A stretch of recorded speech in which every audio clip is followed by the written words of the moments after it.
Recording in progress. All right. Recording in progress. Good? Yeah, let's do it.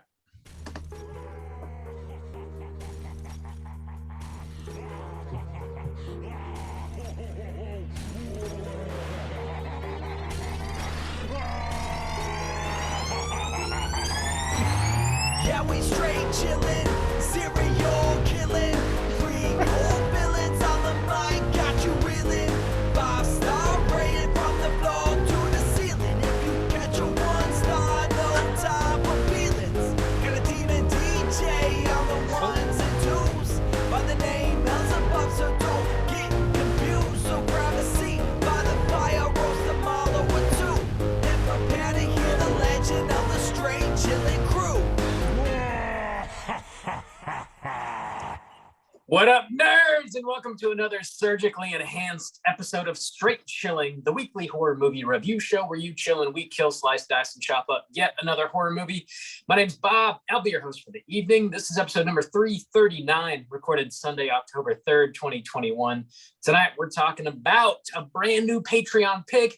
This one was chosen by Brandon S., and the movie is The Guest. We're finally talking about The Guest. Before we get into it, let me introduce everyone else on the show tonight. First up, calling in from Washington, D.C., we got our boy, Randu. How do? Hello, gentlemen. How are you? I think we broke Justin during that intro a little bit. Not to call your shots, but when Justin's introduced, we're going to have to ask him his thought process as he lost his fucking mind laughing during our intro. Our Dan Stevens faces were spot on, I think. Just really killing it. This is the guest face. It's only on YouTube. Yeah, behind the scenes YouTube exclusive. Check that out. Last but not least, calling in from the Southern Korea, we got our boy Soju. What's up, man? He'll fight for freedom whenever there's trouble. GI Stains is there. What up? It's your boy, G.I. Stains. Is that a G.I. Joe riff? Isn't that movie 30 years older than you? That just sounds like a shit stain, like gastrointestinal stain. That's G.I. Stains is there. Gastrointestinal stain. Just a fucking shit in the pants. You gotta find a quality cleaner for that stain, I gotta tell you. G.I. stains. I got them G.I. stains in my shorts. Oh no, the G.I. stain. Oh boy. Oh, that's God. a stain you can't get out. You're not getting it out. Oh man, Wow. That's been a good start for me. Yeah. What, Oh, man. busting a Dude, gut. Randy's face. Anytime I would try to look at the screen to do the freeze frame shot, I couldn't. I fucking bust a gut, dude. It's the dance. Like this man. It's like duck lips. Yeah, he kind of has. Like he doesn't have duck lips. I'm Well, exaggerating it, but like in this movie, man. Like we're gonna get to it, but Dan Stevens, he has the one face a lot of the time, and it's like, Kind of love it. I don't know. Oh my lord. We'll get into it. Let's tackle a little bit of housekeeping real quick. First up, it is October. It's a brand new month. That means our October poll pick officially closed. The winner is Carrie, which seemed pretty obvious, of course. That means we got a brand new poll pick currently posted on our Patreon website. If you support us at the $5 level or above, you get the chance to vote on a movie we're talking about this November. The November Hot poll shit. pick is the theme is Bride or Die. And the three movies to vote between are Bride of Frankenstein, Bride of Chucky, and Bride of Reanimator. Hey Bob, how are those numbers looking in the first week of spooky season? Ooh, it's looking good. Bride of Reanimator is in first place, followed by... No, actually, it was. It was just overtaken by Bride of Chucky. So Chucky, Reanimator, Frankenstein, in that order. That's what it is. Lord. My Did lord, the bride yeah. ofs, and man, for better or for worse too. You know, Yeah. Until death do sickness us. or in health. Yeah. So yeah, that's exciting. though. Till Excited to hear deaths do we. There's some I'm good sure- choices in there. There's some other choices in there. It's the good choices, Good and and then there's other choices. Other choices. Make sure you get your votes in before the end of October. We'll see what we're talking about this November. In other Patreon news, we did drop a brand new mini cast this week. As we mentioned before, we're going to be dropping a new mini cast every week throughout the month of October. So you're getting a little bit of extra straight chilling for your ear holes there. If you support us at the $10 level or above, you get access to 50 back episodes. And like I said, we add to that monthly. The new mini cast is about a movie called The Stylist. Juice, you were talking about that. You want to give a little info on anything like minicast? Beautician and the Beast? I don't know what that is. It sounds like a porno. It's a Fran Drescher number. I hope not. But this is a movie that I knew about only because me and Bob did a reaction video earlier in the year, maybe around the spring. And I kind of needed to fill out my top 10 I was kind of preparing for the end of this year. So I was like, I'll throw this one on. And I was pleasantly surprised, not to give, kind of my mini cast away, but it's one that for me was, kind of, if we hadn't done the reaction video, it would have been super under the radar for me. And so I was glad that I was settled on, watching it. And I was very pleasantly surprised. I thought it was handled very well. It was very interesting. Is that by somebody that we would know? I feel like it was. What was her name? Jill Six? Oh, Bria Grant was in it. Was probably the familiar name that she's been in like several horror movies lately. She was in that movie Bob liked. What was it about? After Midnight? Is that what it's called? Yeah, and she also recently directed 12-Hour Shift, and she was in Lucky as well. Yeah. Okay, so she's been doing a lot. Horror. Yeah.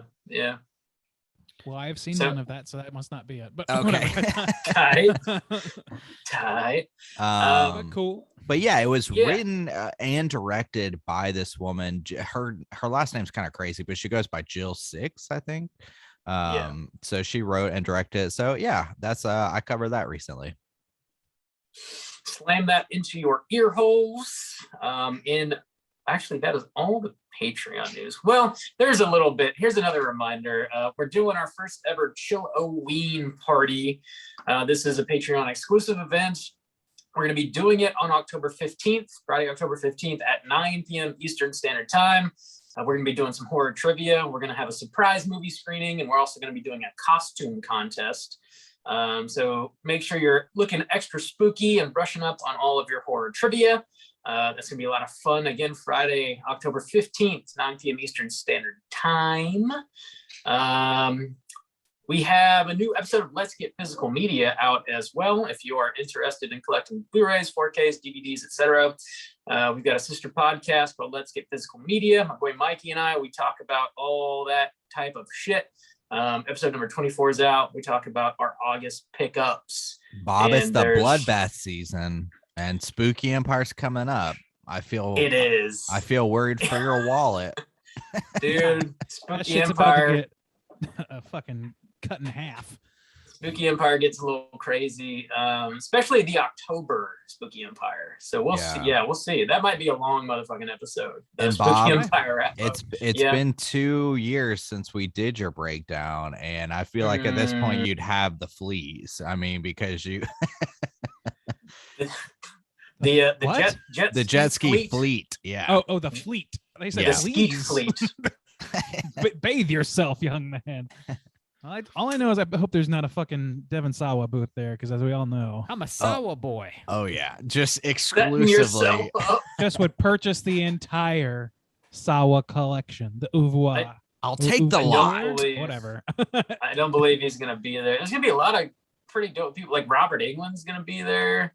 There's gonna be a whole lot of people. Anyway, the last bit of news we have here is Joe Bob Briggs is coming back. He's doing another double feature on The Last Drive-In.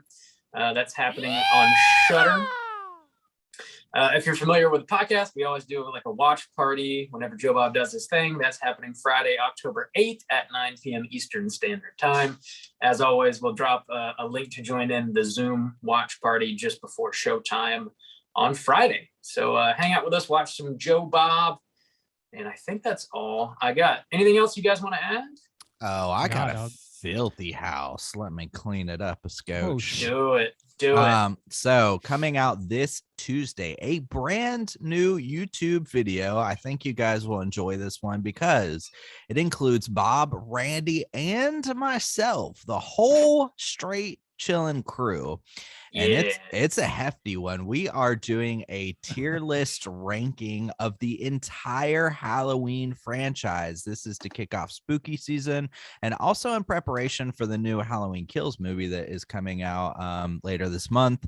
And so we talk about, as a squad, all 11 movies in the Halloween franchise and put them in kind of like a tier list order. So it's like its own little mini cast, but it's going up on YouTube. So that should be dropping this Tuesday. So you can find it at youtube.com/straight chilling podcast. I hope you guys enjoy that little bit of content we made for you. Other than that, Daddy my made house you is some clean. content. Yeah. Coffin Daddy over there. That's what they call me. That is Billy, what you they made call it you your now. name, so We have have you no to made that to tag decision you. yourself. No choice at all. Well, sounds like our houses are collectively clean. This house is clean. Collectively. Collectively clean. All right, let's get in the main event. We're talking about The Guest, and we're kicking it off with the back of the box. What's on the back of the box? My standard operating procedure is to be really slow on the uptick to play house is clean bump, and then make up for that by cutting you off with the back of the Perfect. box. It's what you want. It just balances, man. It's how we roll. It's what we like to Catch hear. you fuckers at a bad time. Always. All right, talking about The Guest. This is from 2014 with a runtime of 1 hour and 40 minutes. Written by Simon Barrett, directed by Adam Wingard, stars Dan Stevens, Micah Monroe, Sheila Kelly, and some other folks. Plot synopsis is as follows. From the creators of You're Next comes The Guest, a pulse-pounding thriller starring Dan Stevens and Micah Monroe. Recently discharged from the Army, David Collins unexpectedly shows up on the Petersons' doorstep, claiming to be their late son's best friend. Welcome into their home, the well-mannered stranger becomes part of the family until a shocking wave of violence raises daughter Anna's suspicions that the mysterious ex-soldier is not quite what he seems. Smart and suspenseful, The Guest is an action-packed blast that critics are calling impossibly cool. General Mangs, have you seen this before? And would you recommend people check it out? Randy. Thank you. Yeah, so I have seen this before, and I will say that, yeah, this movie is impeccably timed. It was on our Halloween poll for a reason. This movie is steeped with Halloween imagery, even though that's not really the central point of the movie. So I would definitely recommend this movie to horror fans in this particular season. I think it could even sustain itself pretty well outside of the season, but I think it's primed for this season. So yeah, I recommend Definitely. Juice, what about you? Yeah, I saw this for the first time probably around 2017, 2018, I think, and have seen it almost every Halloween season since. Maybe I missed one or two. Yeah, but I tend to throw it on for this season, and I'm glad that it ended up being covered because we had like a solid lineup for our Halloween poll pick. And so for this to show up in Patreon was pretty dope. I would recommend as well. It's kind of one of those, you hardly ever have like a sneaky Halloween movie. You know, we've had several sneaky like Christmas horror movies. Yeah. But usually when people make a Halloween movie, you know, they want to kind of ride that. well, if they're horror, for sure. Yeah, on the horror. Horror. But Horror. Yeah, kind of If they're hot. channeling my fucking inner Brooklyn bookie to say that word for some reason. But yeah, this one does it pretty different, and it does a lot of things different, I think. And so for horror fans, I think this will feel kind of like a refreshing type of Halloween movie, and just horror movie in general. And I would recommend that you check it out for this spooky season. Bob, had you seen The Guest before? Would you recommend? Yeah, I've seen this probably like 8 times now. I've watched this every year. It's great Halloween vibes. I recommend the hell out of it. It's been on at least 2 of our polls, if not 3. And it's lost every time. And big thanks to Brandon for setting the record straight here and just outright choosing this motherfucker so we can finally talk about it. I'm a big fan. I recommend the hell out of it. It's very much an action movie with like a side of horror and like Halloween stuff, but it's action forward. So if you want something like that, this is definitely going to suit your needs. Just don't put it on thinking it's like a slasher, because it's really not at all. That's a good call. So yeah, seems like a pretty solid recommend from the Straight Chilling crew. Let's go and drop that spoiler warning so we can get into the rest of the movie. Here we go.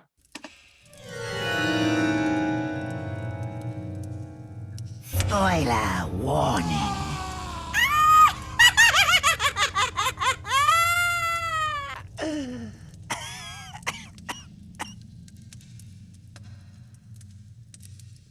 Plot synopsis. Bob I got it. synopsize me. Here goes the full plot. All right. David Collins shows up at the Peterson residence claiming to have been friends with their son, Caleb, who died in combat. Caleb's dying wish was for David to tell his family he loved them. Laura Peterson, Caleb's mom, insists David stay in for a night or 2 until he figures out where he's going to go. Spencer Peterson, Caleb's dad, is initially worried about PTSD, but quickly befriends David over a few beers. Luke Peterson, Caleb's little brother, gets bullied in school. David picks him up from school the following day and follows some high school bullies into a bar that will serve them simply because they're on the football team.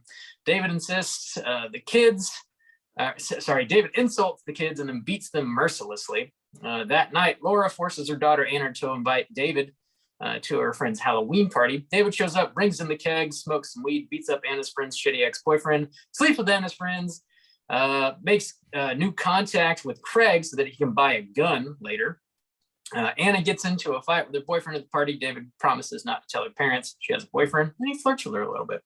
Anna agrees to make David a mixtape. How old school is that? Can we bring mixtapes back? However, It's not a Anna mixtape. it's a mixed CD, whatever. Anna soon becomes suspicious of David and calls the military base he claims to have been discharged from. She asks for his contact information. The base claims David Collins died a couple weeks ago. We jump over to Major Carver at KPG, quickly assembling a team and rolling out in hot pursuit of this rogue soldier claiming to be David Collins. David acquires a massive amount of guns by the way of killing Craig and his buddy Higgins. David frames Anna's boyfriend for the murder, causing him to be arrested. David also kills Spencer's boss, so he would get promoted to regional manager. Anna pulls a number off David's phone, finding it belongs to a surgeon in Miami who lost their license for malpractice. Anna confronts David in front of her family, but he provides some dog tags with his name on it, and that satisfies her family. Major Carver arrives at Peterson residence with a small army, and David kills all of them but Carver. David also kills Mr. and Miss Peterson. Carver gets Anna from work, explains David was part of a military experiment. He faked his death, had plastic surgery to make him resemble David Collins, and is programmed to clean up all loose ends when his identity is compromised. Carver and Anna go pick up Luke at the rec center. Luke is helping set up for the Halloween maze and dance. David arrives, kills the teacher and Major Carver. Anna tricks David into following her into the fog. She shoots him. Luke finishes him off by stabbing him in the back and then again in his heart. Bob, no. Bob, I am no. No. like a sentence Bob, away from being no. done, and now you're just like prolonging it. I'm trying to read quickly. As Anna and Luke are being seen by paramedics, a limping fireman in full headgear exits the rec center. As he turns, Anna recognizes it's David. Roll credits. Rob, me Yeah. and Key Randy. component wrong. Yeah, me and Randy What? both Oh. agree that you were very wrong. About what? David was planning to get plastic surgery, but he is David. He does know the brother. This is not some imposter. He did not get plastic surgery to fake this whole No, it's not situation. face off. Yeah. It's very much still it's face on. about to be face off. Okay, I did It's- misunderstand that. Okay. Yeah, no, he's trying to get a shamed poor plastic surgeon to change his face around so that he can walk around freely without worrying about being clocked as David. Yeah. Gotcha. Okay. Well, thank you for So clearing he that is up. actually David. Yes. Okay. I have always misunderstood that very critical plot point, apparently. That's so interesting. Like, this is the second time I've seen this movie, so you guys have both got me outstripped by a long shot. So I mean, yeah, this is I don't probably know. my like fourth, I would say. Third or fourth Yeah. for sure. Yeah. So yeah, there's another movie that kind of reminds me of this movie, and it's Upgrade, which I think came out around 2017 or 2018. Do you guys remember that movie? We covered yeah. it. Mhm.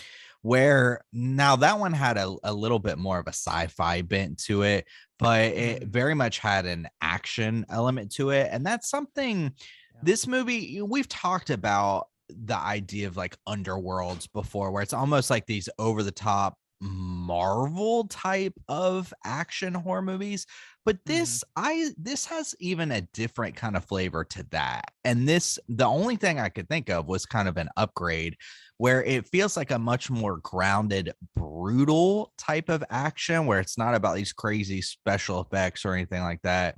It almost feels like a regular action movie that's got this very horror drive to it, and I like it. And I wish there were more movies that took that kind of pathway. I don't know. What do you guys think? See, it's different for me, I guess. I'm not big on action movies in general. So for me, it's like it takes kind of a special action movie to get me invested. And really the problem for me is like I don't give a shit how much you twirl your ass around and like drop kick motherfuckers. If I don't give a shit about your character, then I don't care. Period. Sure, yeah. Like, with the exception of a handful of movies like that that are very much like stupid watching, not watching for the craft of it, just kind of like throwing bullshit on. And so like that was one of my things with Malignant, is that it was very action oriented at a certain point, and I didn't care about the characters, so it fell flat for me. And it was, I don't know, like, so for this movie, I don't think that's a problem, because I do actually think the characters are well fleshed out to enough of a degree to where I know who I'm rooting for. I know what I'm feeling about these characters. There's no like ambiguity to how I should feel in each individual circumstance, or at least not enough to not be going beyond the point of being interesting, like intentionally ambiguous for an interesting purpose. So yeah, I don't know. For me, I don't particularly long for more underworlds. Like I never read to me, Underworld, for example, is like, it's like when DC or Marvel puts Dracula in a comic. It's like, yeah, it's Dracula. He sucks blood. He's the vampire and all this shit. But it's not really a horror book unless they write it as a horror book. And it's almost never the case when they like Blade was introduced in the 70s. He was not really that way, as I understand it. So, I mean, I don't know. To me, I'm not that interested in that in lightly horror action films, unless the I guess that supply that. Yeah, I guess that was kind of my point, is that this one is even like different from that to me, because where those kind of follow the more like Blade and Underworld have more of that kind of Marvel feel, that sheen to it, where it's, a lot of special effects and CGI, like stuff like that.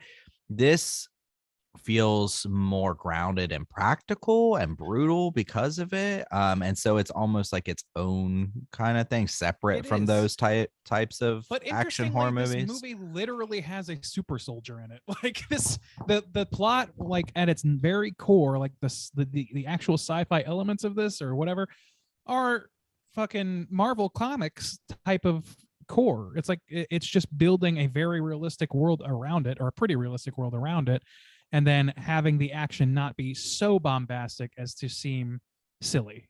Like it toes that line very well, where it's like heightened. It's like the Bourne supremacy shit. Like he's basically Jason Bourne, except a bad guy. Yeah. And so like there's no like superhuman strength involved though. Like there's no supernatural element to this story. I don't know, man. He kind of shrugs off quite a few stab wounds, like, and also he's able to lift a keg. And gunshots. Yeah, he's lifting multiple kegs like fucking Captain America. I guess you could read. I mean, people can lift kegs, man. It's not impossible. But Bob. That's the thing. Is like that's what I'm saying. Is it toes the line where it's like, yeah, I could imagine somebody holding one keg on his shoulder and the other. Yeah, I mean, it's ridiculous. Hand, but it's a little over the top. Not, There's a reason he's that's a thing. He is not Captain America though, like in any way. No, It's but not it is, like to compare him to Captain America is wrong. well, the but plot. No, I don't think so, because it's literally a government sanctioned super soldier program that it's an experiment, scientific experiment to make him a better soldier, that they literally programmed his brain. Like, that's a sci-fi To tie up all comic loose book. ends, yeah. Like, I'm saying they do that well. They do well by not making that seem as comic booky as it truly is at its core, is what I'm trying to get across. Yeah, I think what really sets this movie apart and what makes it stand out for me is like a lot of the stylistic choices. It's definitely like low budget, so it doesn't have any sort of like big time movie sheen to it. It definitely feels a lot like most of Adam Wingard's movies, honestly, where like you can feel that he's a fan of the horror genre, even though this movie in and of itself isn't like super horrific in any way. But he's got a lot of like, you know, nods in there. Like towards the end there, it's got the 3 masks from Halloween 3 like set up as decorations. It's got a lot of like heavy synth wave music in it, which is pretty cool, and a lot of like the lighting, obviously, like all the Halloween decorations and shit. Like the title card even feels kind of like an old school horror movie when it drops. There's just a lot of like interesting little nods to the horror genre, even though it's not outright a horror movie. You feel the love in there, I think. Well, yeah, certainly a love for Halloween. Go ahead, Juice. Go on. I was just gonna say, it's actually kind of a testament to me of kind of how strong this movie is, and it's kind of originality in a way, because even so, it's set around Halloween, but the setting doesn't like depend on that, you know.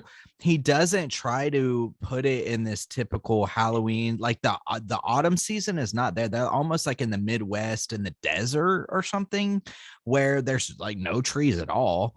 So there's no really red and orange and yellow leaves to kind of ride that Halloween vibe. And the Halloween scenes are almost just like backdrop setting, you know, like I said before, it's not kind of relying on it to tell this tale. It's just kind of this extra aesthetic. It doesn't bother me at all. And I think that's just a testament to kind of how strong he develops these like characters, I guess. I don't know. I think like that whole aspect, the idea of it being set at Halloween, is very much like a late addition, or maybe just a holdover from something that maybe played into that more, because it doesn't factor into the plot really at all. The only thing that matters about it being Halloween is that you go to a costume party. That's it. Everything else about it. But that said, they do put fucking Halloween imagery in literally almost every scene of this movie. Every setting, every location has some level of Halloween-y, like fucking decorations on the wall, streamers, whatever. And then you get to the really big ones, which are like this insane fucking like haunted house at the school, and like the dance, and like, so they work it in there. You're right though, it's not like a Midwestern looking thing. It's not like what you think of for Halloween, like say, even though that's set in California, but like Haddonfield, like the idea of the Midwestern Halloween, the nip in the air thing, they don't rely on that. They really don't.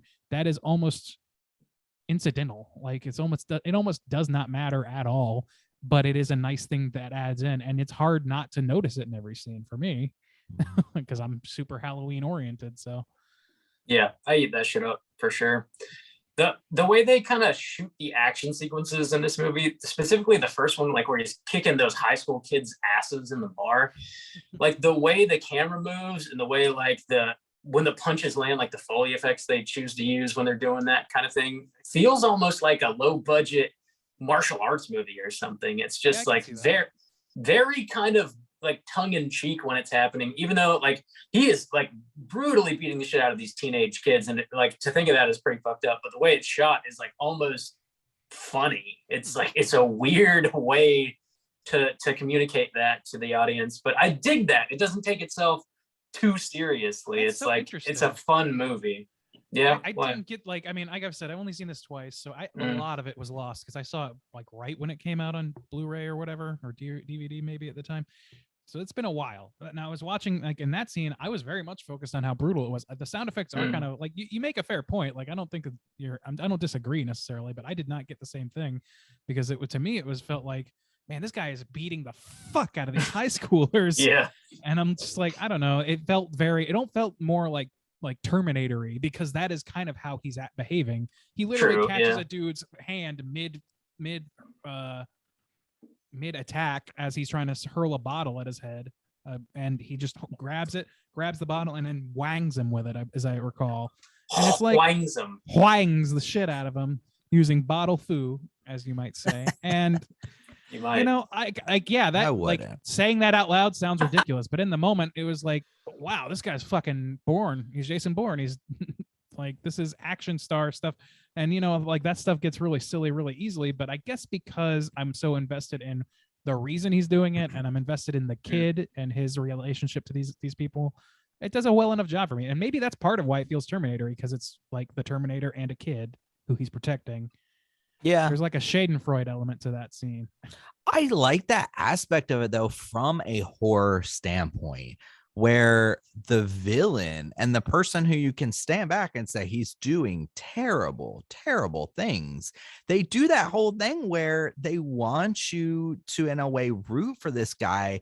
And even outside of a cinematic character building standpoint, even in the world that he's in, I love the approach that they take, where he's this good looking, polite, you know, patriotic but not arrogant soldier, capable, looking after the weak, you know. But it's almost, there were two kind of old school literary things I thought maybe this would kind of borrow from, but the one that I kind of landed on as being the most prominent was almost like a monkey paw type situation, because essentially what he's doing is he's showing up at this family's house and observing, you know, their struggles and the things that he feels like he can fix.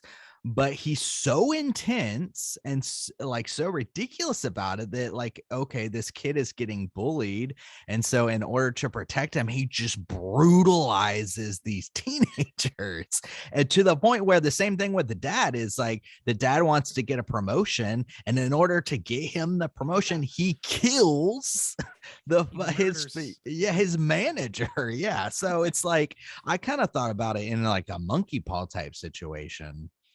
Definitely. And like, it is a be careful what you wish for thing. I mean, they literally say that line in this movie. The dad says, be careful what you wish for, I guess. I got the promotion, but my old boss is now murdered or dead, I guess. They think he killed himself. And his girlfriend, who was completely innocent of anything, like not even important. Yeah. But as a pragmatist thing for a killer who is trying to cover his tracks.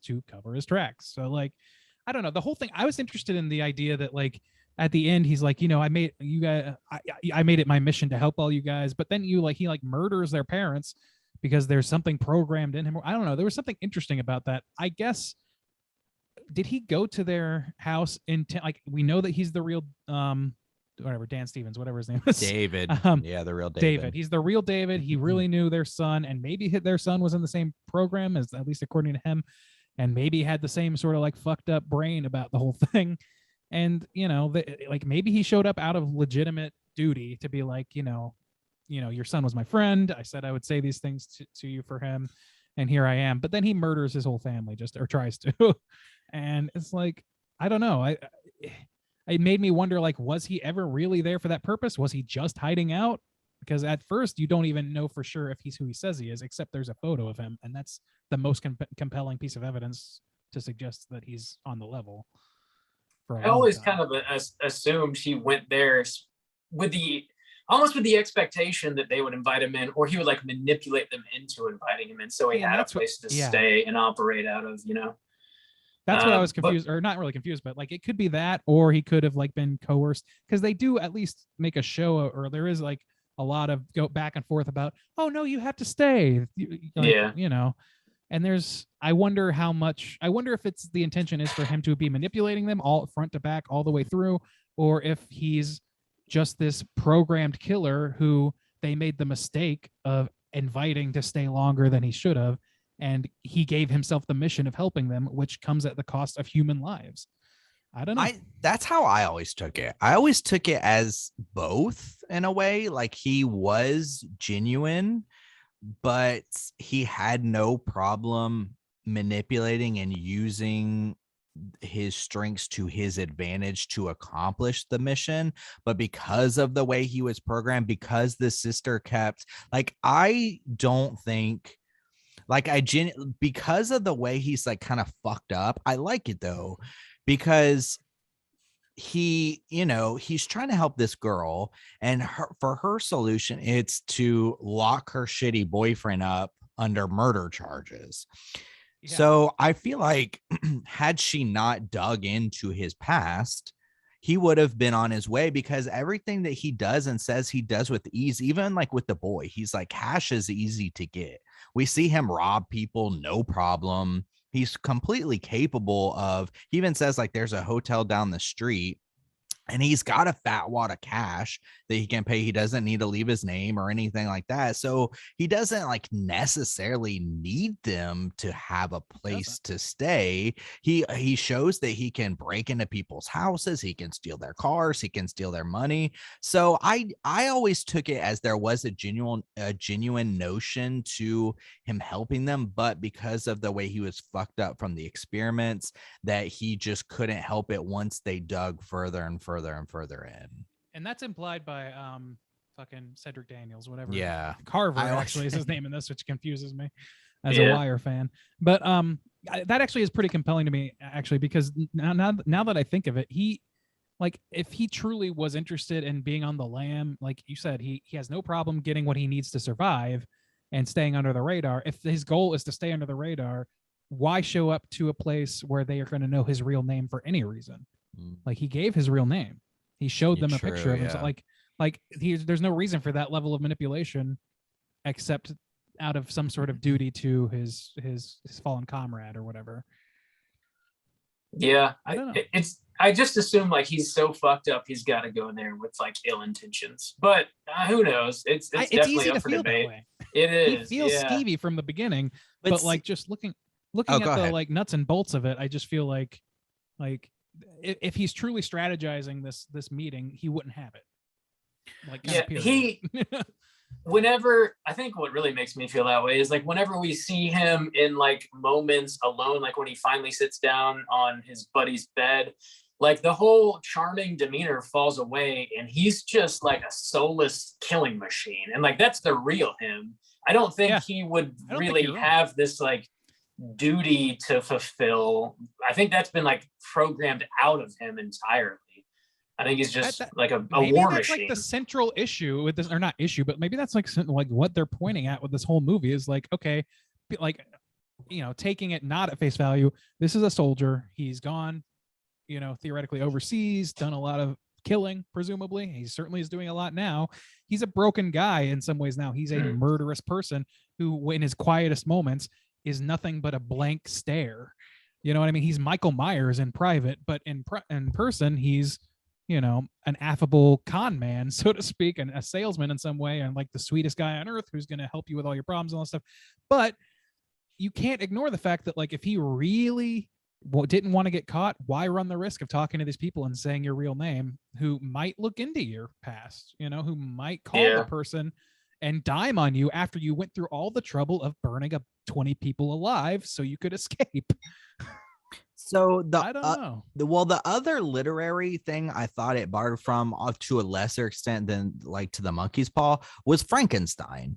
And I liked the kind of twist that it had on it, where of course the Frankenstein's monster is hideous and people shy away from it. But in the literary Frankenstein, the monster tries to help people too, but because he's so hideous, because he looks monstrous, people turn against him, and that's what fuels his, kind of rage and hatred of himself, but then also hatred of man and stuff like that. And so in some ways I thought, here's this man who's been altered by science, who seems to kind of resent that in a way, and to know that it's like affected him, but that he kind of has no real choice over it. And once he kind of gets betrayed, he really has like no choice but then to kind of turn that rage outward toward them. And so I don't know. I thought that kind of lent to that as well. But, it's not until they turn on him, when even because when he's with the mom, in that final scene with the mom, he's with her and he's like, he's even apologizing to her. He's right next to her and he could kill her at any time. And he's like, and it's not until she goes to betray him that he then stabs her and says, like, I'm sorry, I didn't mean for this to happen. Yeah. And so up until that point, he's okay to try to keep her alive or like everything like that. So I never saw it with that he went there specifically to kill them or to do anything. I took it as like a kind of genuine word, but like the science fucked him up so bad that he really just like didn't have a choice once like shit started going down. That's kind of where I'm leaning to. I feel like there's like, as we talk about it, I'm more and more convinced of that.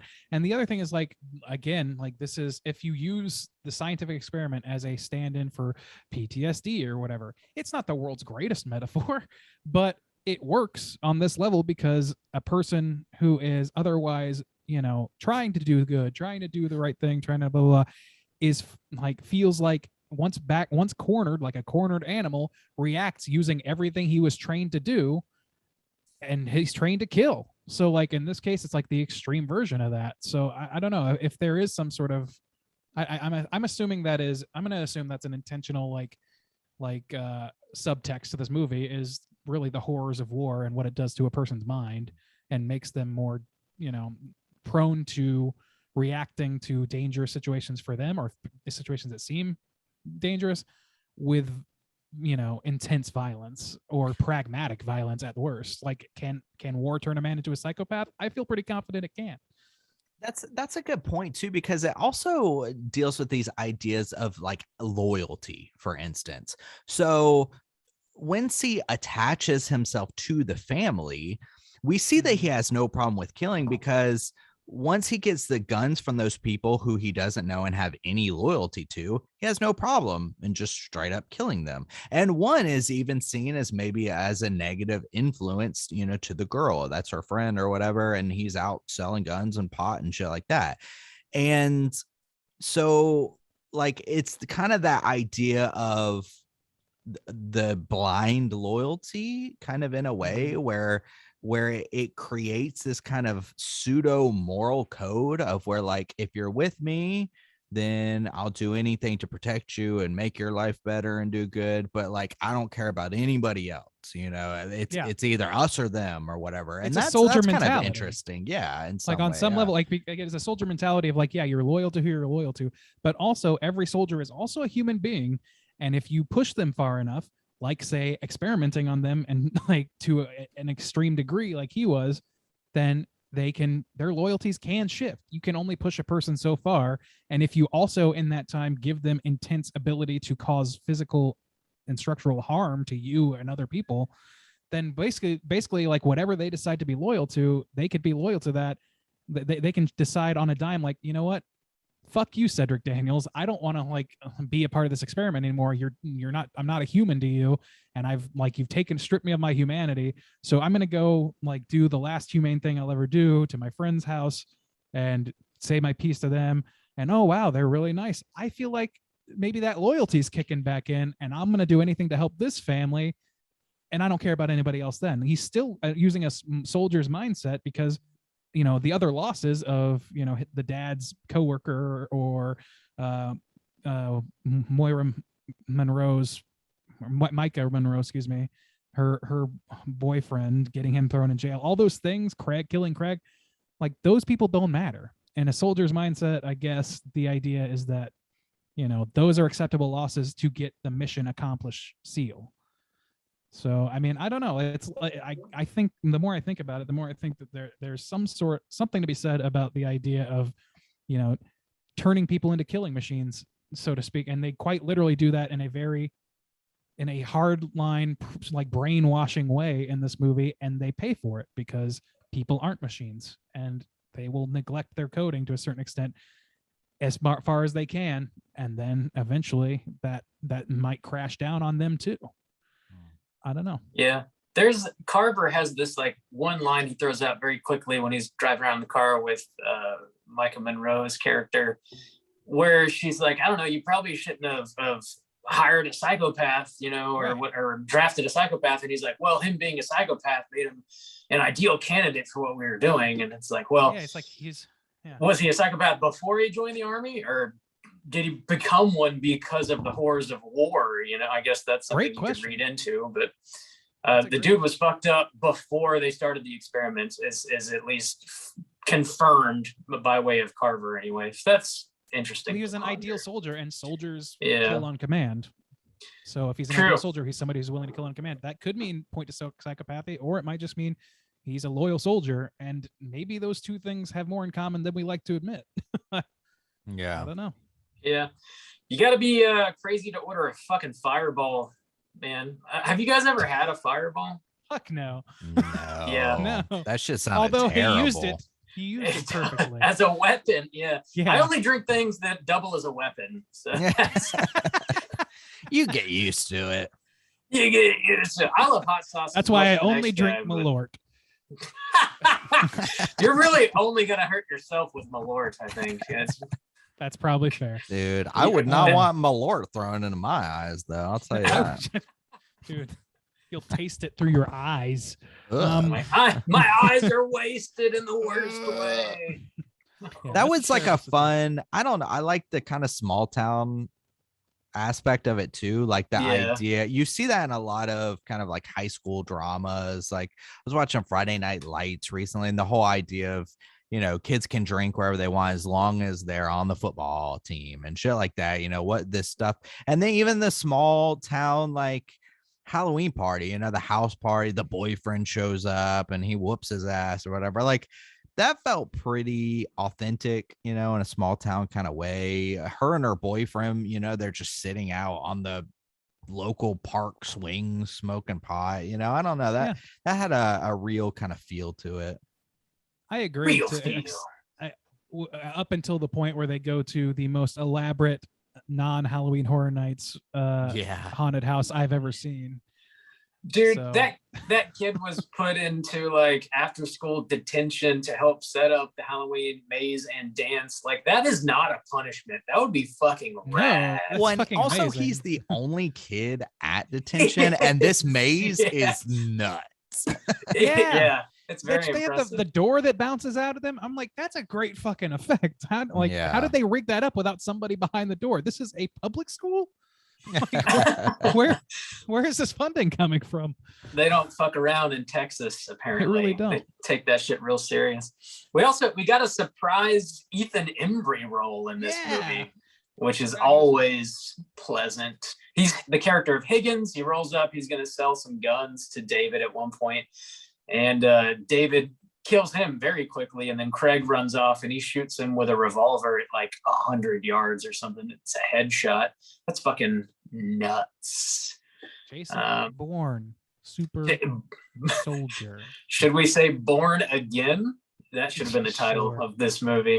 You think so? Sure. Yeah, I don't it think there's would've- enough Christian Christians elements for would this, love but it. sure. Yeah.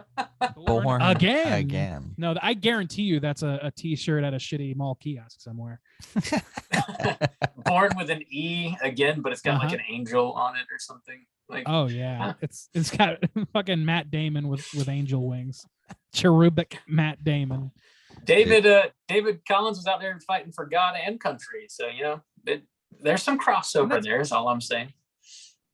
I also wanted to point out, like, just in reference to earlier, like him losing his loyalty is very clear because he derisively calls Carver sir when he sees him in person again. He's like, "Hello, sir." And it's like that's you know, he's clearly been pushed further than he needs to with that. So I just want to point that out as being an example of that, of him being, Yeah. you know, his loyalty was pushed too far, and that, and like now it's shifted, and it shifted to a point where, you know, you basically set out somebody who is now loyal to nothing but what he wants to be, and he could be loyal to anything. And if it's just himself, which it seems like it is by the end, then that's what it's going to be. And people are going to fucking die. People are going to explode in a diner.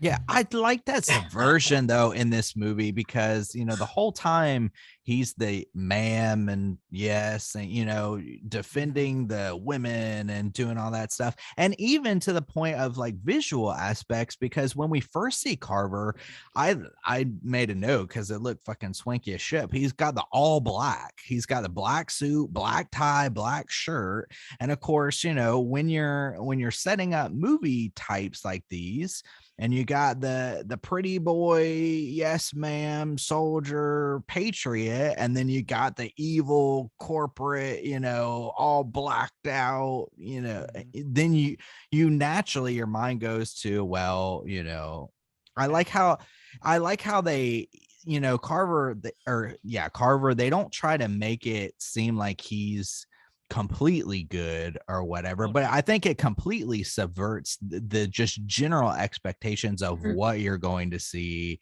and like what the twist of this movie kind of is and stuff like that. I just kind of like that. Yeah, even his name, Carver, you know, alludes to him being not a great person.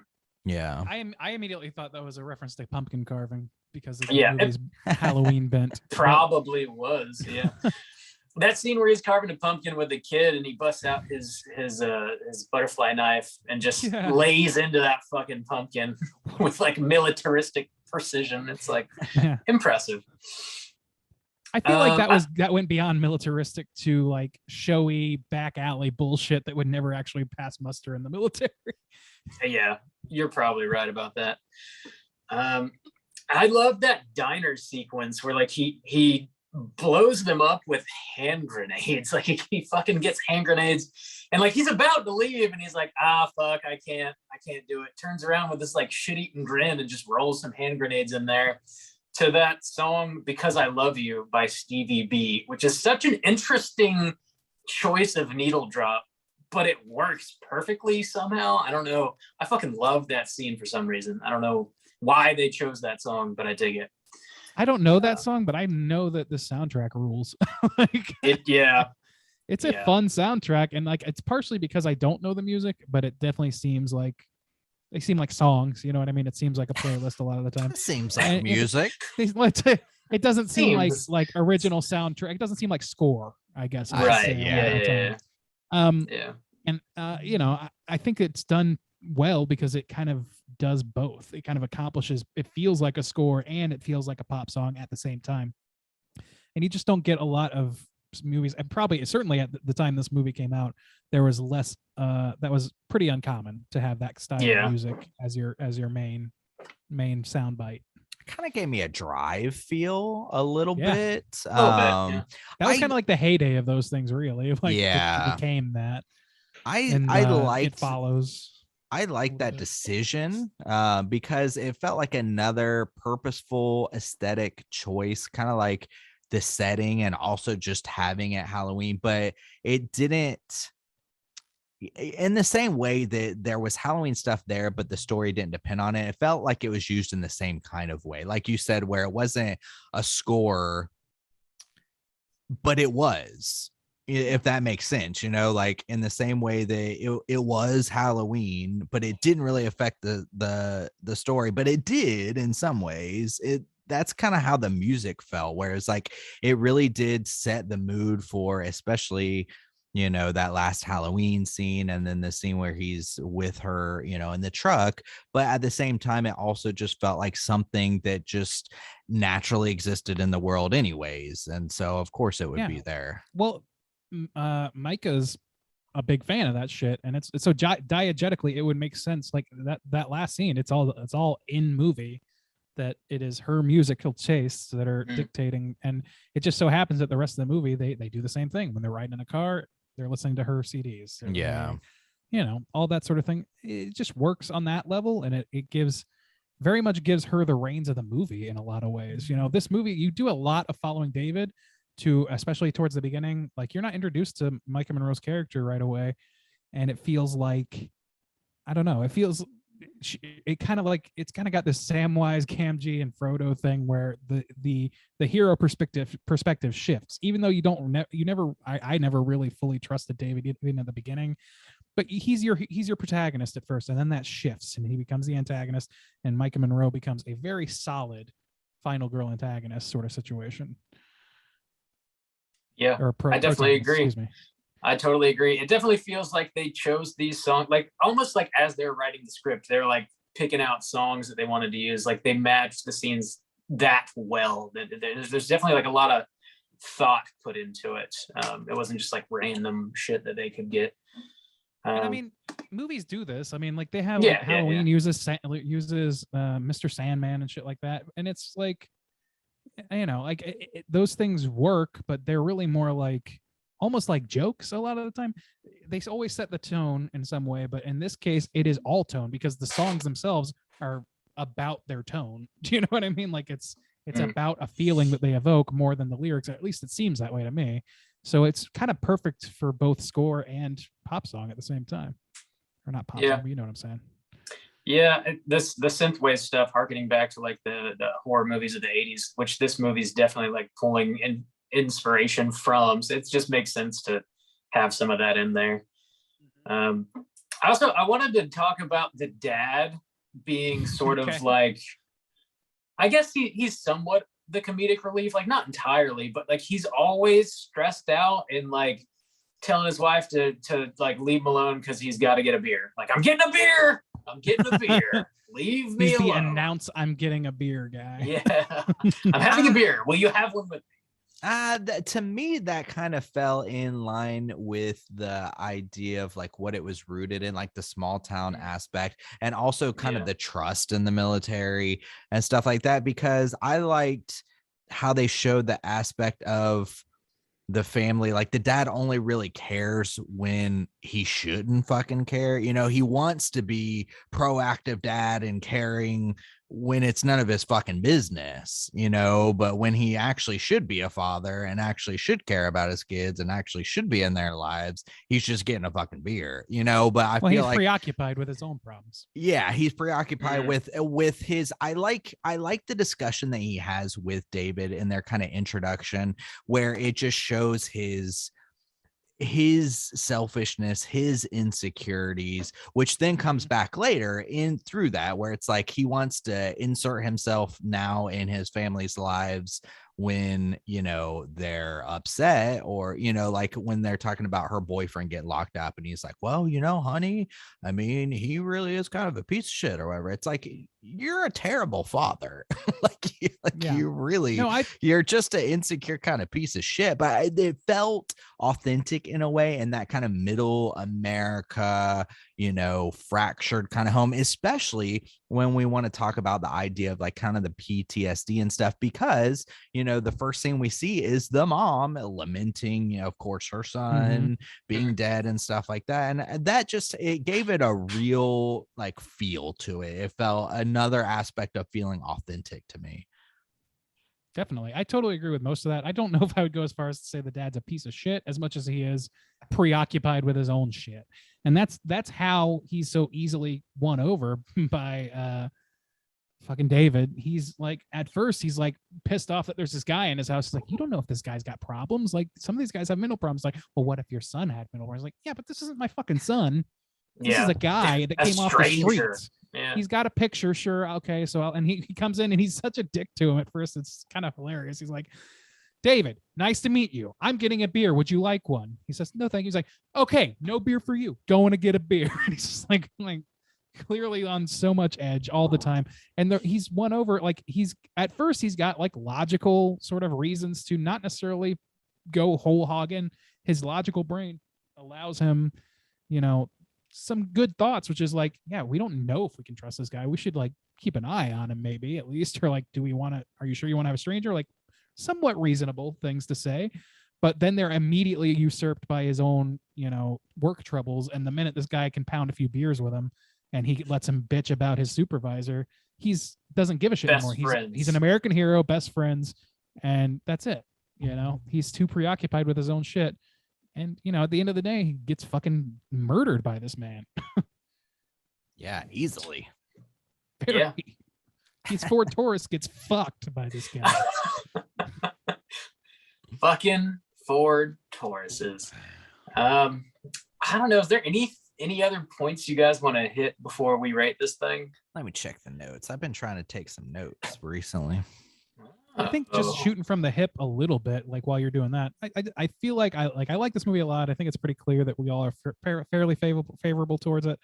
And I want to like kind of call out things I didn't like. I'm having a hard time coming up with anything solid. It's all very much a feel thing and maybe a preference thing.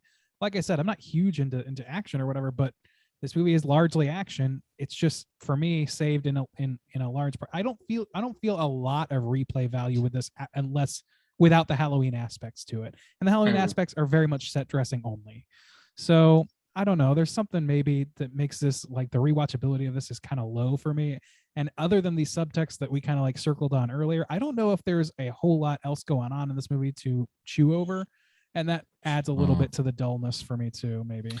So that is going to affect my score, and it's gonna go both ways in some ways, because to me, you're right. This is kind of a low stakes movie. It's slim in what it offers you. You know, there's not a whole lot of extra fat to chew on here.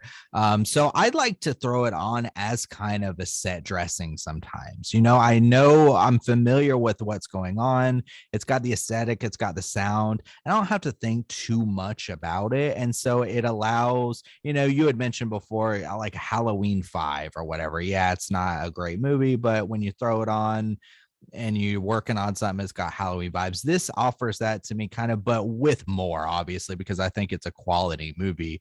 But I think it's just, I'm gonna pause it, like give a positive and a negative for that, because I agree with you that I don't have a lot of like strong displeasures in this movie, like, oh, that's wrong, or that really bugs me, or that's not good. But at the same time, it's one of those movies where I would be like, hey, it doesn't really elevate to anything. It kind of just is what it is, and that's good enough, but it's not good enough to be excellent, Totally agree.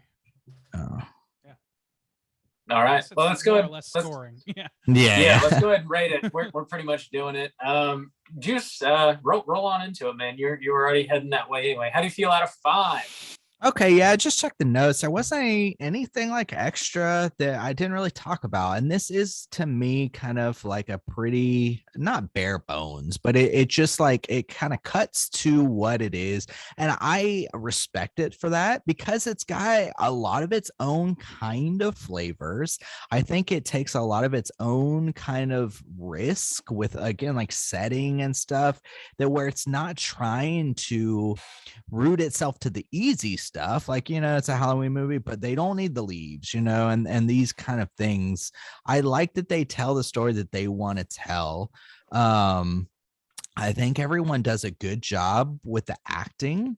I think that the small town elements feel authentic. I feel like the middle America, family feels authentic, their problems, and then their loss of their son, and the kind of grieving of the family and their different points of their lives.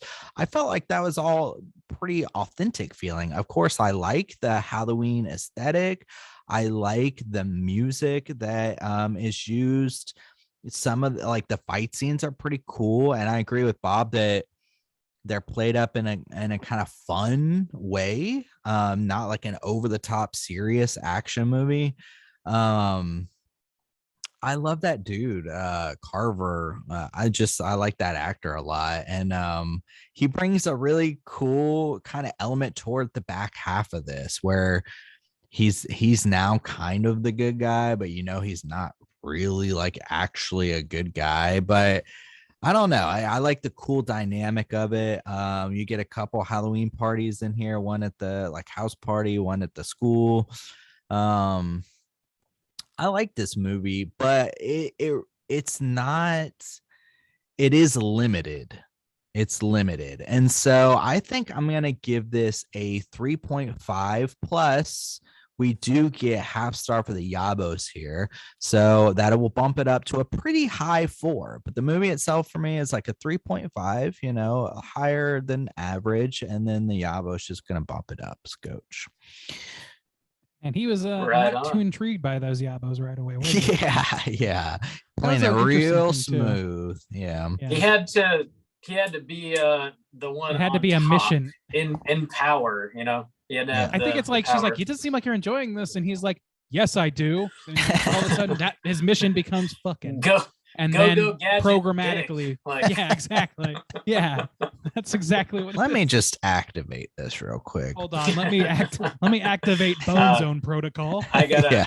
I gotta flip my dick switch here. Boop, Damn. there we go. Bob, go ahead and flip that dick switch and tell me out of 5 what you got for the guest. Alrighty. So this movie is original to me in the fact that it's like a very fun action Halloween movie, and I don't know that I can think of any other movie that really fits that bill.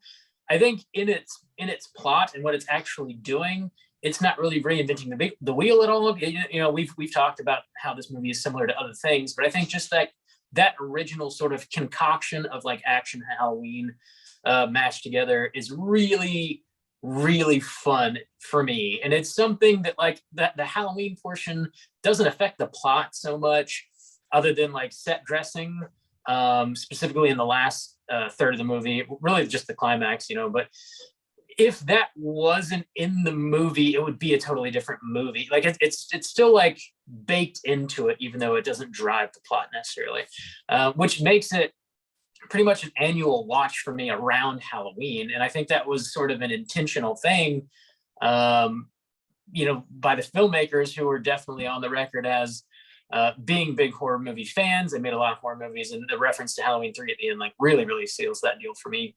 So I think it's original in a way. I really get a kick out of the soundtrack, a lot of fantastic music. The performances are very well done. Dan Stevens is just like a very charismatic actor. I feel like anytime I see him on screen, I just dig what he's doing. Same with Micah Monroe, very charismatic.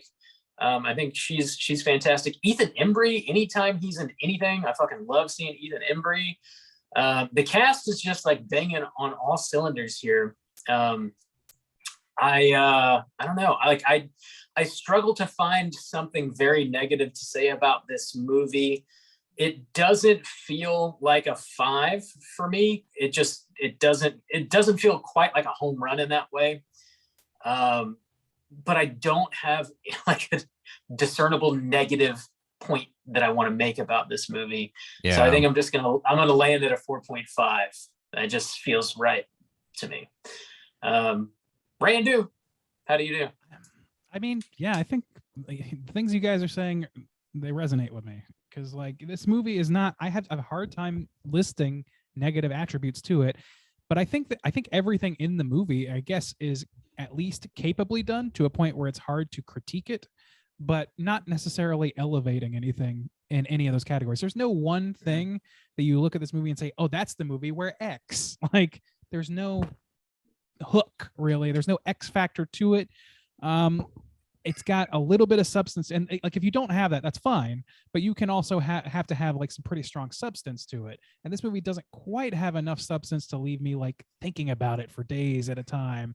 It's not a movie that demands a rewatch for me unless you really want something spooky to put on. Like Justin said, like the ideal situation for me at this point is probably, if I'm watching this again, it's going to be, you know, background noise that I can pay attention to or not, take or leave, and enjoy in the heightened action moments, and then maybe ignore during some of the other, like lower key moments if I want to.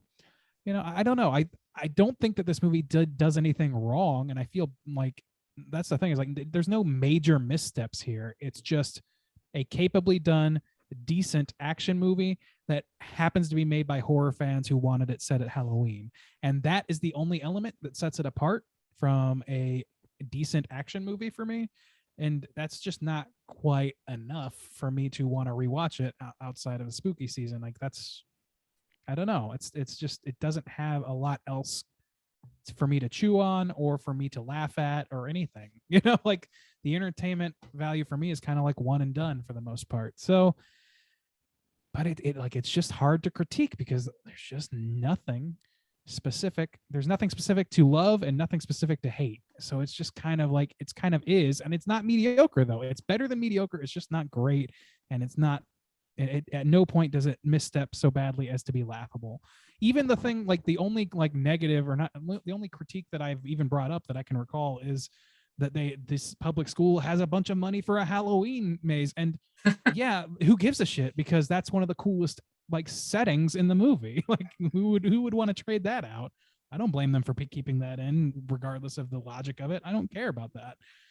I don't know. To me, it's a good movie, but it's not a very rewatchable movie. And if it didn't have the Halloween aspect to it, it wouldn't be rewatchable at all. I probably would never look at it again. I think it's good acting, good score, good story, some decent subtext, but not great at any of those things. So for me, it's a 4. All right. Randy's 4 is going to put our aggregate at a 4.16, repeating, of course. Let's go ahead and jump over to our Rotten Tomatoes segment, see what the critics and users think about The Guest. Certified fresh to death. All right, ladies and gentlemen, this is the Rotten Tomatoes segment. If you knew, the way this works is as follows. These gentlemen are going to have a chance to guess within the best of their abilities the aggregate scores on RottenTomatoes.com. That's both the critic score and user score. And we're going by aggregate, how many are positive. So let's start with our critic score. There are 117 reviews, so not a tiny sample, but not a huge one either. Let's start with Bob this week. Bob, what do you think the critics are going to say about this particular movie, aggregate-wise? I feel like this is going to be largely positive. Let me take an 80, please. 80 percentile. All right, Soju, where are you going to fall on this? That's exactly where I was going to go. Because I think it's probably going to be really close to our score. I think it's going to be positive too. It is, I don't know, not as many people love Halloween as much as us though. So I guess they might not, give it such higher, kind of scores because of that. So I guess I'll go a scotch lower though with the 75. 75. Well, you should have $1 the man. It's a 91 percentile. Wow, 91%. Certified fresh. That's cool though. Cool. Hell yeah. Good for this Good movie. for Adam. Here's the critics' consensus. Boasting enough intelligence to bolster its darkly violent thrills, The Guest offers another treat for genre fans from director Adam Wingard. Sure, okay. Seems fair. Let's move over to our audience score. There are over 10,000 ratings for this film, so plenty to choose from. Soju, you're going to start us off this time. What do you think the users are going to think of this movie? I think it'll be lower than the critics, but I still think it's going to be on a positive note. So I'll take Bob's 80. I'll take it this time. All right. You got the 80. Bob, where are you at with this? Where are the users? I feel like it's going to be above 80. I still think it's going to be overwhelmingly positive. Just give me an 83, please. 83. I should have $1. 83. Well, your feelings have betrayed you. It's a 69. Whoa! Should have won. Dude. Should have won with that Comedy straight chilling number. special. Damn. It's a comedy number. That's pretty low for what I expected. I don't know. It Yeah, sounds me like Yeah, it is, too. for real. Yeah, I don't know. Do you guys think the Rotten Tomatoes scores for this movie would beat Godzilla vs. Kong? What? Yeah. What? Adam Wingard. Oh, movie. oh. That's right. why I bring it up. It's the second Wingard movie we talked about this year. I see. I don't know. I think this movie's better than Godzilla vs. Kong, certainly. He needs to Same. stick to the lower budget stuff. Yes. Well, nevertheless, let's read a negative review because occasionally they are humorous. A slow burn approach seems to pose a challenging change-up for the filmmakers who struggle to build tension as the second act stretches well past the point when the level of menace should be escalating. I don't think that's unfair, actually. Really? I don't know. I thought it was paced pretty well. Yeah. I think it's paced all right, but I think that there's like, I don't know. I don't think that it's illogical for the particular characters. Like the mom, of course, has blinders on. The dad has some blinders on. I feel like somebody other than Micah Monroe should be noticing that this guy's kind of crazy. Like the kid, the son, he's like, "Oh, I know you killed those guys. I don't care because you're my friend." And I'm like, "What the fuck? Is this kid's cool with murder?" That's a lonely child, man. Yeah, I I get it. It's kind of extremely like lonely. that it fell on the other end, that he was so lonely and naive that Like he's super naive, and that makes sense too. It's not that it doesn't make sense. It's just that, like, yeah.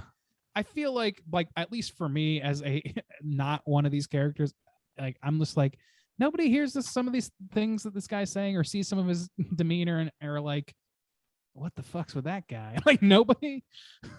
Yeah, I think that's why I kind of like the aspect of the monkey paw though, because I think you're right. I think they did in some way kind of know, but because it benefited them, you know. Yeah, you might be I right. like that. They're It kind of blinded like by that. See, that's why I reward. kind of liked the kids aspect, because they swung both ways, where the girl was like, no, this is not right. And then the boy was like, well, I know it's not right, but you stick up for me, so it's going to be all right with me.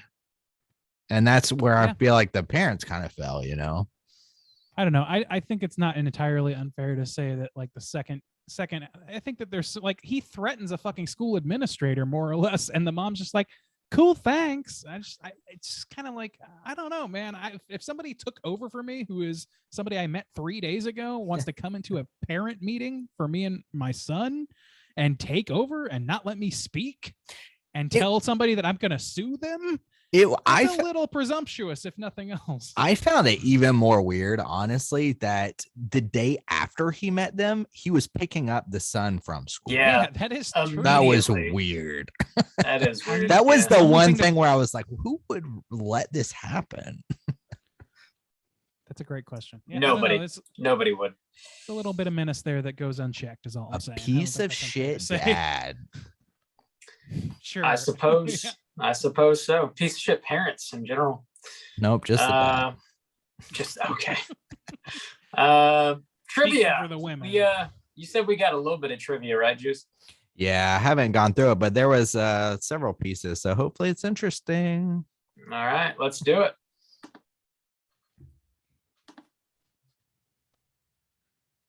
It's totally time for trivia. There it is. There's a little lag on my system today. That's all right. Mm, All right, let's see what this is all about. When David and Anna are at the Halloween party, a guest can be seen wearing the fox mask worn by one of the home invaders. Oh, and Adam Wingard and Simon Barrett's previous feature, You're Next. The party guest Nice. is played by Steve Moore, who composed the score for the film. That is cool trivia. Good job, trivia. Yeah. way to trivia. Oh, this is cool. Steve Moore, who composed the score of the movie, used the same type of synthesizers that John Carpenter used for composing the score for Halloween 3 Season of the Beach, 1982. That's badass. That is Nice. badass. All right, Yeah. trivia really coming through. This is it's never good when the podcast hosts are surprised by their own trivia. Oh, Yeah. The Okay. trivia is actually good. Dan Stevens was completely emancipated when he first met the filmmakers Adam Wingard and Simon Barrett because he had lost 30 pounds to star in a Emaciated. Yes, I'm sorry. I was like, wait, I'm not making sense. Yes, emaciated. Thank you. When he first met the filmmakers, Adam Wingard and Simon Barrett, because he had lost 30 pounds to star in A Walk Among the Tombstones, which I've never seen, came out in 2014. no, No. never I'm seen not it. familiar with it. Yeah, they really wanted him for the role, but were worried about his appearance because they wanted a really buff soldier physique for the lead character. Wingard said that Stevens looked like Christian Bale in The Machinist. Damn. Oh, shit. But they wanted him to look like Christian Bale in Batman Begins. Damn. How? Okay. However, Catchphrase? However, they gave him the role after Stevens promised that he would work out like mad and bulk up for the role. Who wrote It's still going. The day he was cast, he was assigned This is written by his trainer. I guess the day he was cast, he was assigned personal trainers and dietitians to begin his physical transformation for the role. He worked out daily for 2 hours a day, even during shooting, eventually putting on 25 pounds of muscle and building six-pack abs for the shirtless scene. This is going to keep going. It's so long. I'm not going to read the whole thing. That's enough. He worked out. Yeah, we got it. We got it. I didn't know this. Did you guys know that Dan Stevens was the Beast in Beauty Emancipated? and the Beast, the live action variation? No. That's No. Oh, with Emma Watson? Yeah. Okay. I saw that. I never watched that. But That's at least according to IMDb. It's okay. It says he played Beast. I don't know. News to me. Adam Wingard revealed that this budget for the budget for the film was around $5 million. Yeah, stick to that low budget there, Adam. Yeah. The screenplay was written in under 8 weeks. And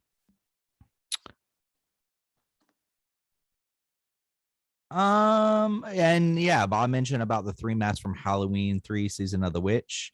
The jack-o'-lantern, witch, and skeleton can be seen at the Halloween party at the school. So that was fun trivia. There's some other ones. Some of them are like super lengthy. So I think somebody got on here and like wrote a bunch of weird random shit like the muscle stuff. But I think that's good. Who doesn't want a Space Odyssey Toynbee? Yeah, I think it's good to call there because otherwise I would have to just read on and on and on. So, okay. Yeah, that was some pretty cool trivia though about the synthesizers and shit. And yeah, shit. Man. Cool. Thank you, Juice, for the trivia. Let's go ahead and go hunting for our cooter of the week. Straight chillin'. Cooter of the week.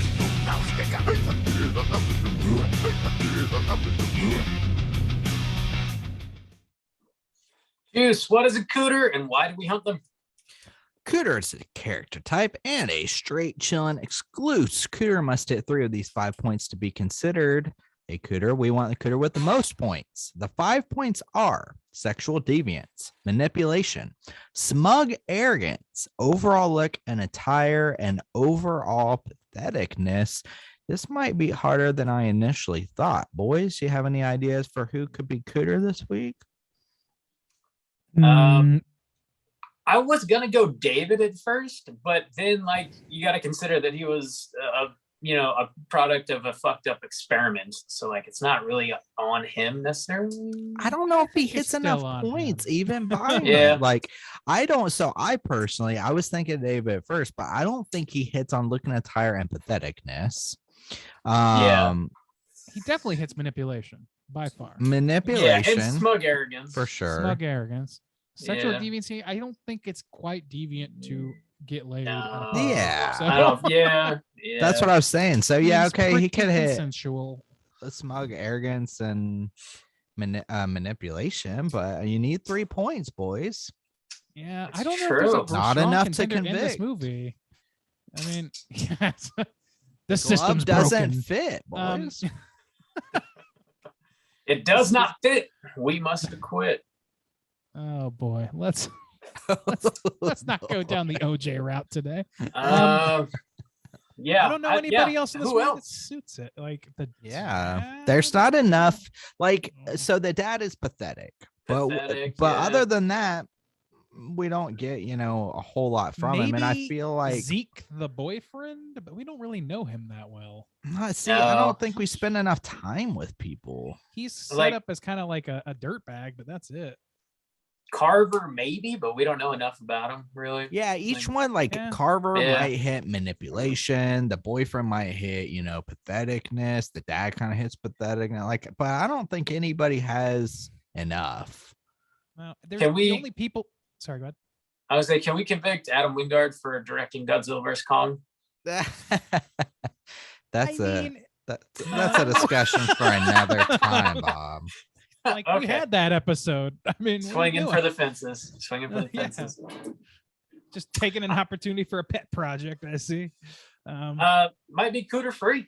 I don't know. Yeah, I just don't think there's the only characters that would even remotely stand up to have enough detail to say any of this stuff really is the family and David, and none of them really strike more than a couple of points, at least not firmly enough to qualify.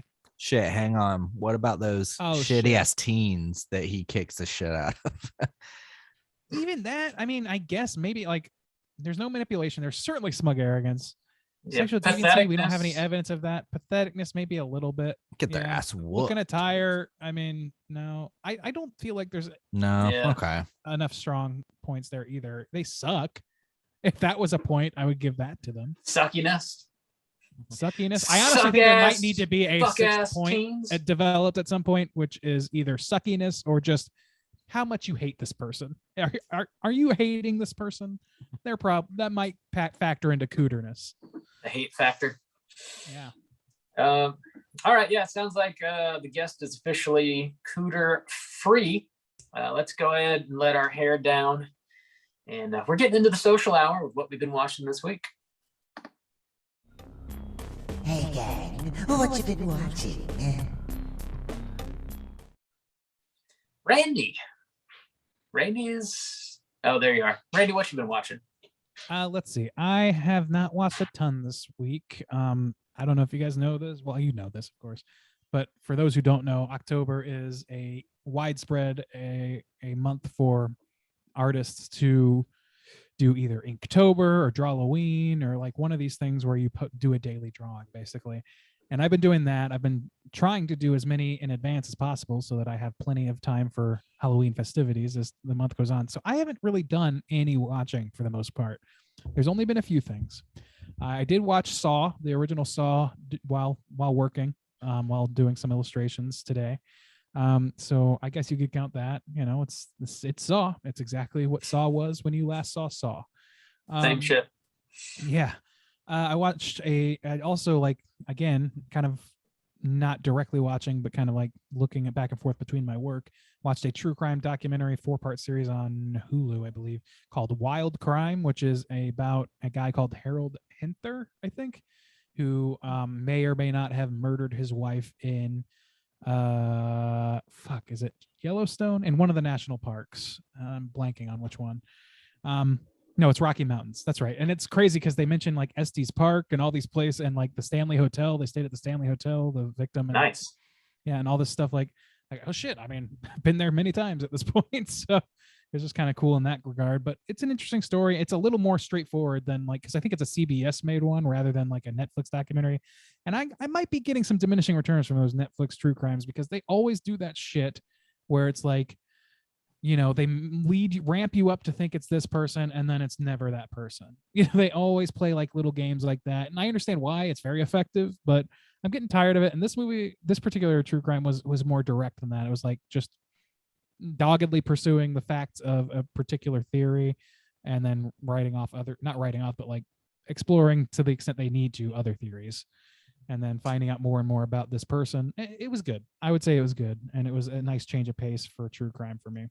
And then last, the only other thing is I've watched only 3 episodes still of Midnight Mass. And I'm very, very, very excited to continue. I think that like that 3rd episode really opened a cork on the bottle for that show. And I'm excited to see where it's going. And all the hype around it is great. Literally the only negative I've heard from people is that there's a lot of monologuing. And I'm totally fine with that. If it's a good monologue, I could give a shit. Like I'm down. Maybe I'll change my tune if it's like nonstop monologuing, but we'll see. So far I'm really excited to watch it, but that's not one I want to like waste while I'm working. I want to watch that, you know, with focus. So really that's it for me. Not a whole lot else. Right on. Juice, what you been watching?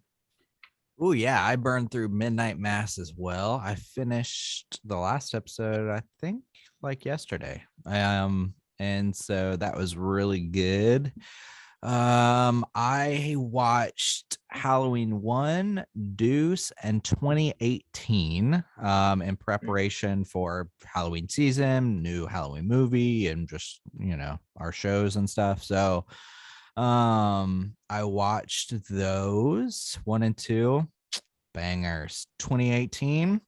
Still not crazy about it. Not real crazy about it. I hope Kills, like, I'm like, despite my feelings toward 2018, I still hope that Kills can like surpass that. I just hope they drop that shitty comedy that was in there, and I think I'll like it much more.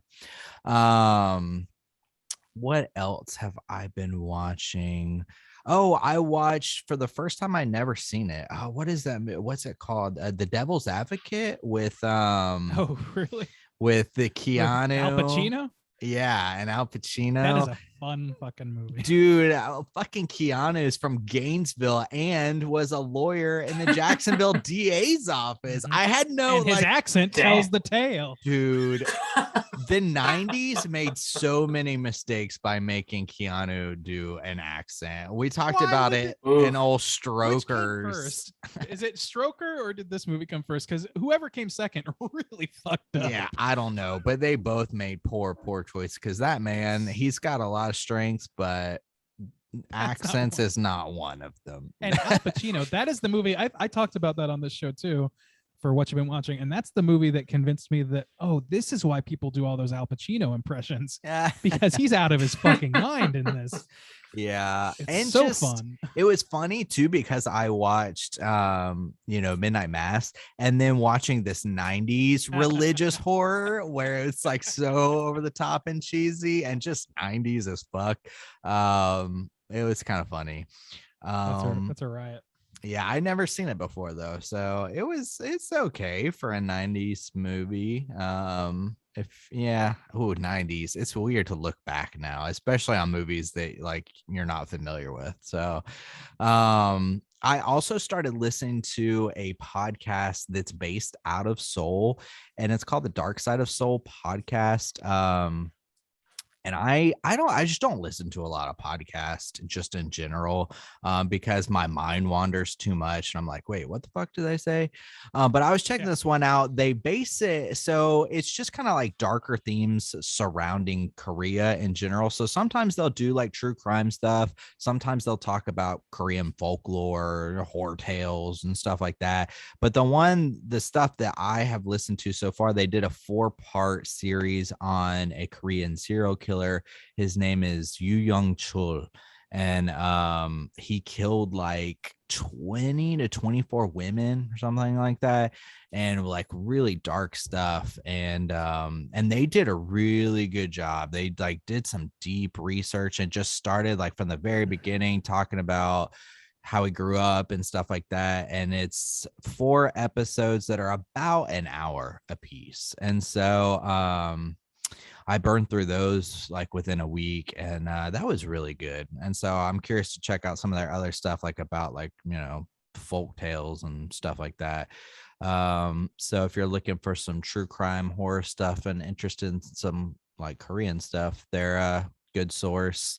Other than that, I think that's all I've been watching and listening to. Bob, what you been watching this spooky season?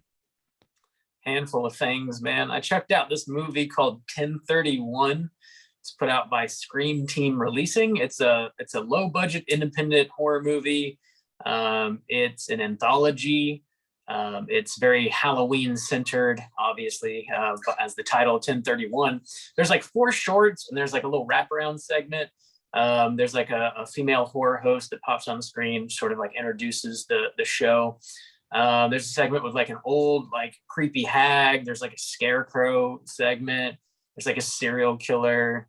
It's all like, it's done with a lot of love, but it's like the budget shows. It's like very noticeably low budget. It's a little hammy. The acting is definitely not like batting 1,000. I think I dig like the charm and like the stuff that they're referencing and like the obvious love that they put into it, like really gives me like warm feelings about it. Overall, it's not a great movie, but it was a new one for me to watch for the Halloween season. It's decent. I wouldn't like hard recommend it or anything, but it's decent. Heavy Halloween vibes for sure. I also finished up Midnight Mass, and Flanagan is just fucking talented. That is a talented man. That show is incredible. We were talking about maybe trying to do a mini cast on that, so I won't say too much about it. Just if you haven't watched it yet, do yourself a favor and watch it. It's only 7 episodes. It's on Netflix. It's really easy to find. It's just really great. That's great across the board. I also watched a movie called Titan. This is from the director of Raw, Julie Ducournau, I think is how you pronounce her name. She's a French director, so this is a French language film. And I didn't really know much about it plot-wise going into it. You watch the trailer and it really doesn't give you much of a sense of what the movie's about. So you're just sort of like along for this roller coaster ride. It is very gruesome. It's got like mad Cronenberg vibes to it. I don't think it's quite as successful as Raw was, but I kind of love this movie. It really stands out, comparing it to like other things that I've seen throughout the year. It's a wild ass ride. I might do a mini cast on it, just to get my thoughts out there. But it's worth your time. If it's only got like a limited release, so if it's showing in your theater and you dig Cronenberg stuff, I would recommend you go check it out. It's pretty solid. That's really all I've been watching. That'll do it for us. We got one more segment to get into, and that is, of course, our hotline screams. Hotline scream.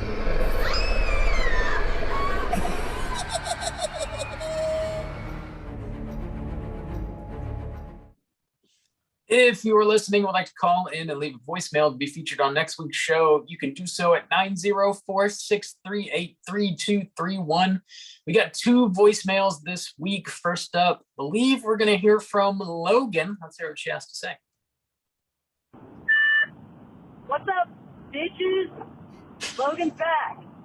I normally don't like to call, like, directly after I've left a voicemail, but, Bob asked about people who have been like in a haunt before, and I actually got to be in one whenever I was 8th grade. Because my friend at the time, like, it was his family's like event of the year. They would make one in their backyard out of like bed sheets, and they had the strobe lights and the fog and all that shit. And they, of course, though, the first rule was like you had to go through it before you participated in the staring. So that was traumatic, but I survived.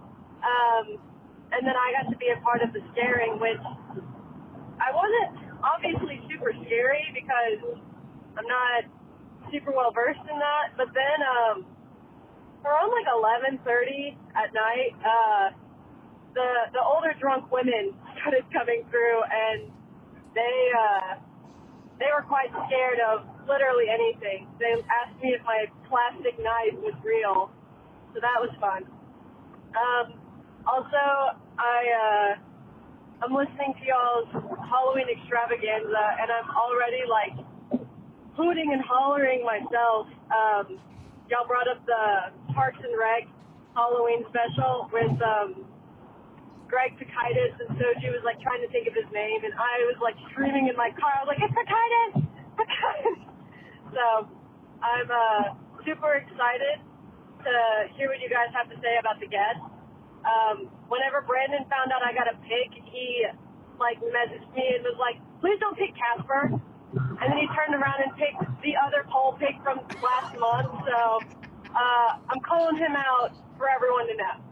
But I'm not that hard with Casper, unfortunately. So I hope you guys had a great week. And I can't wait to hear what y'all have to say about the guest. Well, you know, truth be told, I guess I'm kind of pleased that we didn't choose Casper, if only because we don't have enough weeks in fucking October. That's to true. do We it. wouldn't have been able to squeeze it in before. We kind of got lucky to squeeze this one in We before. really got It's lucky. true. Yeah. We had just enough time to get this Yeah. in. I We'll love get the you shade next on year, Brandon. Casper. We have, yeah, we'll see. We'll see. We will. We'll we'll see if the bitch comes Justin's going to back. contribute to the Patreon. 2022. Way to scare the shit out of those drunk old ladies, Logan. That sounds fun as hell. That's something that like I was never a part of doing as a kid. I feel like I probably would have really enjoyed that though. I don't know that I'd enjoy it as much as an adult, like scaring younger kids. That just feels wrong. Feels weird. Only if you had kids that age do I feel it's yeah, appropriate. yeah, that's true. Yeah, you don't just be like Well, a kids are- rando, I guess. I mean, unless it's your job. Like if that's one thing. Well, but yeah. Well, for I- funsies though. There's, at least in the Chicago area when I was living there was like maps where you could go to people, like it would like show you where basically all the haunts are in the area, and they're all like garage haunts, or like what Logan described. And like the quality varies, but it's all charming as fuck and a lot of fun. And there's always kids in the scares, like doing scares. Usually there's at least one in the corner on the phone, and then a few others trying to scare you. It's a lot of fun. It's a lot of fun. I love that shit. I'm cool. excited to eventually be able to fucking do that again when the world stops collapsing on itself. Yeah. Like a dying star.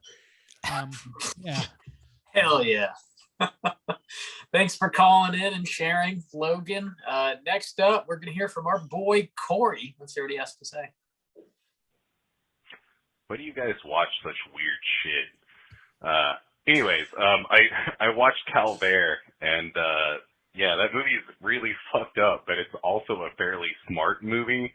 I would say really smart movie.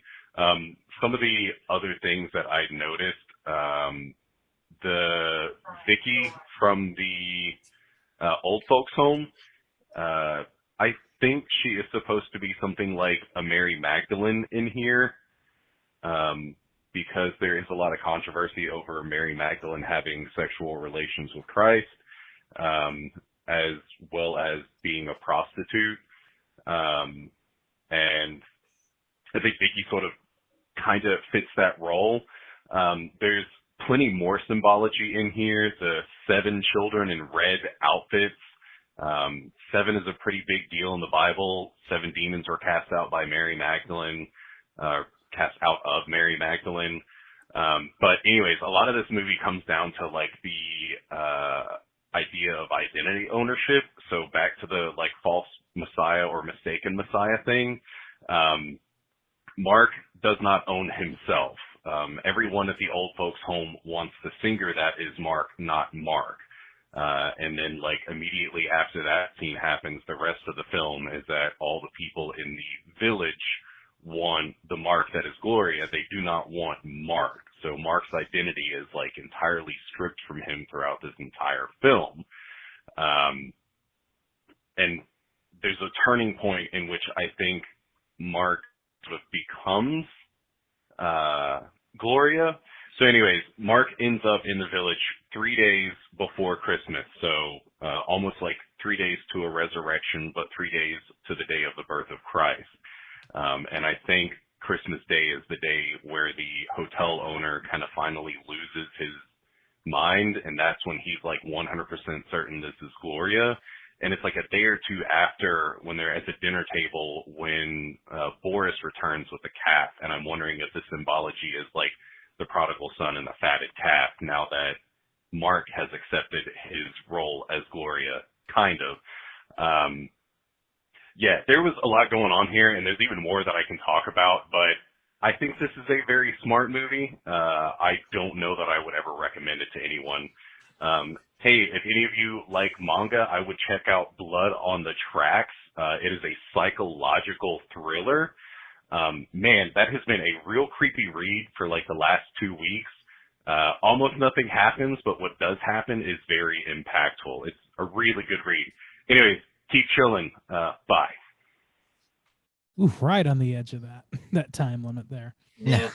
Dude, could you imagine, like, he was talking about like 7 demons were cast out of old Mary Magdalene. Can you imagine if you're just like walking around doing your thing and you're like, yeah, maybe I got some problems in life, but generally I'm doing okay, whatever. But then Jesus comes by and just throws a bunch of demons at you. What do you how would you deal with that exorcism? Just like like to just how would you accept that your whole life there's just been demons chilling inside you? That'd be probably pretty rough. Yeah, I mean, there's no probably about it. You'd be really happy that they're not there anymore. I guess maybe you'd find some solace in that. You'd probably be following Jesus around, I would imagine. Also, what is it? What like it'd be like finding $20 on the ground. Like, oh shit. Ah, nice. Because there's one point, I can't remember exactly who it was. I don't think it was her, but where he cast some demons out of somebody, and then like puts them into some pigs, and then they just go then drown themselves. The pigs do, and I'm thinking like, what a wild fucking day that would be. Like, what if you're just walking and he throws your demons into like some fucking squirrels and they just like fall out of the tree or some shit? Like, at least you can eat the pigs, go ahead and scoop them up. I guess. Those poor fucking pigs. Jesus Christ.